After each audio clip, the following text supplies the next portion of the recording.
Alright, so welcome back to my videos today, guys, and today this is a story about a taxi driver that couldn't figure out where I lived.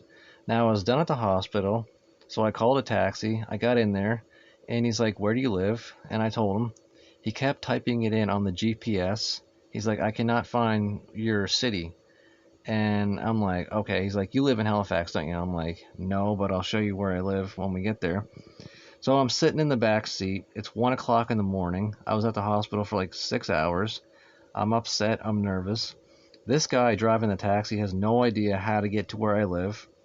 We finally get out of Dartmouth, and then I'm like, okay. So I'm sitting in the back seat. I'm trying to explain to the guy where I live. I'm like, okay, you see these set of lights right here? He's like, yes. And I'm like, keep going straight. And then the road where I said I lived on, I'm like, okay, this is the road right here. He's like, oh, so this is where you live? He slams on the brakes in the middle of the road. We could have got T-boned. He's like, you live right here, right? And I'm like, no. There's not even a house or a home right there, first of all. And he's asking me if I live right there. So we start going up the road more. And then I'm like, okay, we're almost there. He's like, oh, we're here, are we? And then he slams on the brakes again in the middle of the road. And I'm like, no, this is not where I live. I said, we have to go straight, take a right, and then we're home. And he's like, oh, okay. And then he did the same thing again. He stops in the middle of the road. I'm like, Jesus Christ.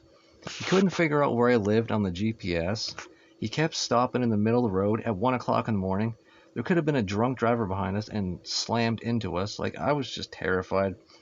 But eventually I showed him where I lived. I got out of the taxi, and it was $50 too, which was a lot of money. And I was so thankful when I got home. I'm like, I never want to take another taxi ever again from Dartmouth, Nova Scotia. That's it, and goodbye.